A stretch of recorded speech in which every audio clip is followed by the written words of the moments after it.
Hello.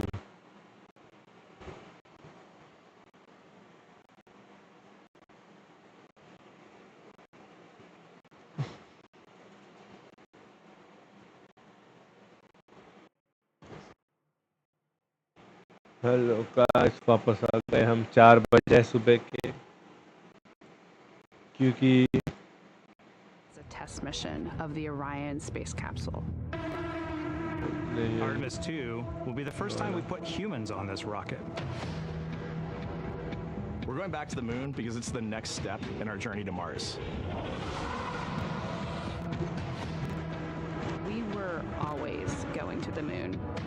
Pushing ourselves to explore is just core to who we are. That's a part of being a human. And liftoff. We shall return. Continuing to test out every bit of Orion. Coming back to Earth, 7 miles a second. When humanity sets big goals, we can bring together genius from around the world. You have the best people on planet Earth putting this vehicle together. That's what's up. To innovate for the benefit of humanity and to inspire the world through discovery. And here we go.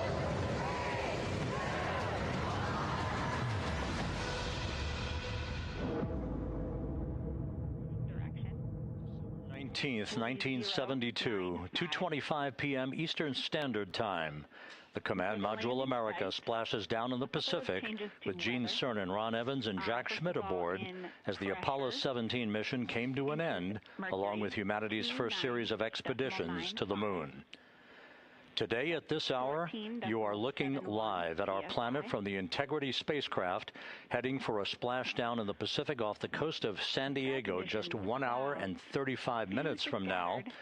And good day from the Artemis Flight Control Room here at the Johnson Space Center in Houston, where the entry flight control team is on duty at this hour, led by Flight Director Rick Henfling, joined on console with the voice you'll hear talking to the crew throughout the course of the day.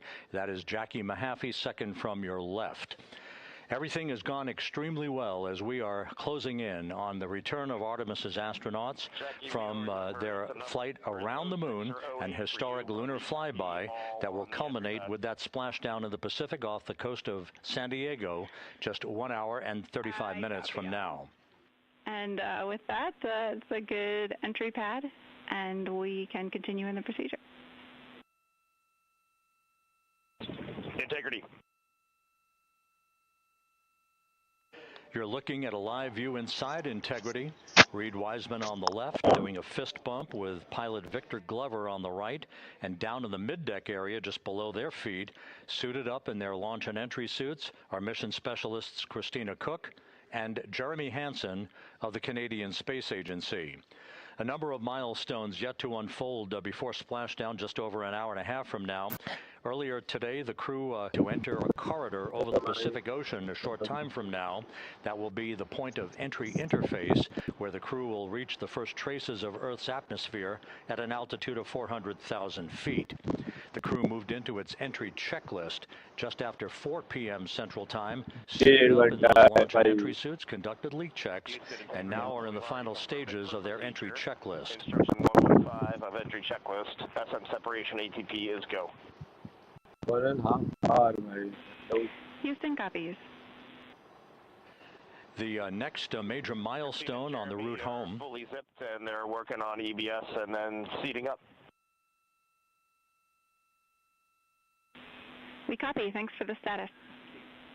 Jackie Mahaffey talking to Reed Wiseman aboard Integrity. The spacecraft now about 12,000 nautical miles from the Earth's surface. The next major milestone on tap for the crew will be the handover of communications from the Deep Space Network to the Tracking and Data Relay Satellite System. The Deep Space Network came into play after the translunar injection burn back on April 2nd that propelled Integrity toward its lunar flyby. We'll be back on the TDRS network here in about 41 minutes. Following that, the next activity will be the pyrotechnic separation of the crew module from the European service module. That is scheduled at 6:33 p.m. Central Time, followed 4 minutes later by one final critical maneuver. That will be a 19-second burn of Integrity's thrusters in what is called the crew module raise burn. Now, what that does is it basically acts. If you were sitting in a reclining chair, you'd basically tilt yourself back.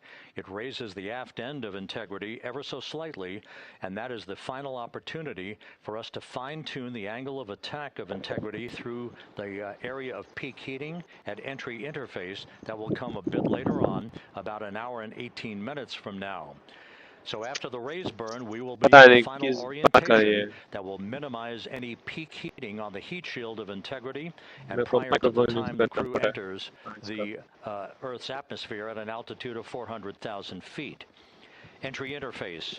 This is the critical time where the crew will reach the first traces of Earth's atmosphere at an altitude of 400,000 feet, traveling 34,882 feet per second. Just 24 seconds after entering the Earth's atmosphere, we will experience a communications blackout expected to last 6 minutes in duration.